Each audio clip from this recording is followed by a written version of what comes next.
हमारे स्क्रीन पर एक लीनियर अलजेब्रा से रिलेटेड प्रॉब्लम है और इस प्रॉब्लम को हमें सॉल्व करना है। प्रॉब्लम है डायमेंशन से रिलेटेड। तो dimension of vector space of all symmetric matrices of order n cross n with real entries and trace equals to 0। देखिए यहाँ पर जो मैट्रिक्स दे रखी है वो क्या है, सिमेट्रिक मैट्रिक्स है और एक कंडीशन आपको दे रखी है ट्रेस इक्वल्स टू 0। तब डायमेंशन क्या होगी, अगर आपका जो मैट्रिक्स है रियल सिमेट्रिक हो तब होती है N square plus N divided by 2। हम निकालते कैसे हैं, मान लीजिए ये हमारा सिमेट्रिक मैट्रिक्स है तो अबव द डायगोनल और below the diagonal element same होते हैं। तो इसको आप फर्स्ट इंडिपेंडेंट चॉइस मान सकते हैं, फिर 2 होंगी, फिर आपकी 3 होंगी, फिर इस तरह से 4 होंगी और इसी तरह से n होगी, यानी कि 1 plus 2 plus and so on up to n। और इसका sum of n natural number n plus 1 divided by 2 की हेल्प से आप निकालेंगे तो ये हमें ऑब्टेन्ड होगा n square plus n upon 2। तो अगर कोई सिमेट्रिक रियल सिमेट्रिक मैट्रिक्स है तो उसकी डायमेंशन हमारे पास ये है, लेकिन साथ ही साथ आपको एक कंडीशन दे दी गई है ट्रेस इक्वल्स टू 0, तो -1 करेंगे। एक्चुअली हम किस तरह से निकालते हैं, N square plus N divided by 2 minus number of L I constraint. अगर एल आई कंस्टेंट यहाँ पर एक है तब हम इसकी हेल्प से निकालते हैं, तो हमारा जो की होगा वो ऑप्शन सी हो जाएगा। की क्या हो जाएगी, ऑप्शन सी होगी। और अगर आप इसको देखते हैं और मोर जनरलाइज करके तो यहाँ पर आपको पहले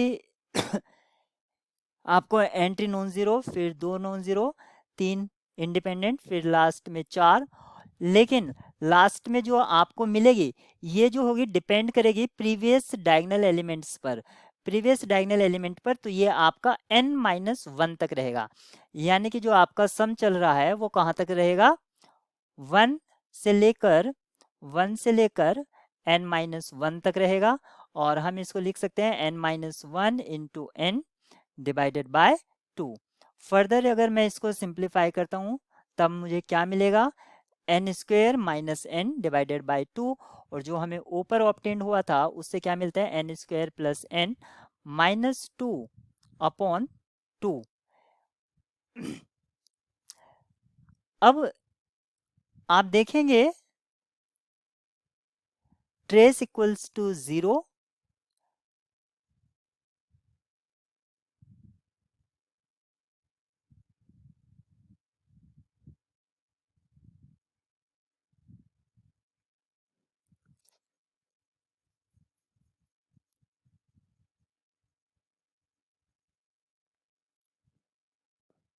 अगर हम इस कंसेप्ट से करते हैं कि मान लीजिए ये कोई सिमेट्रिक मैट्रिक्स है जिसमें ट्रेस 0 है, तो यहाँ पर फर्स्ट नॉन जीरो एंट्री होंगी इंडिपेंडेंट, फिर 2, फिर 3 और फिर आखिर में आपको ये सेकंड लास्ट रो है, आप यहाँ पर n-1 तक रहेगी।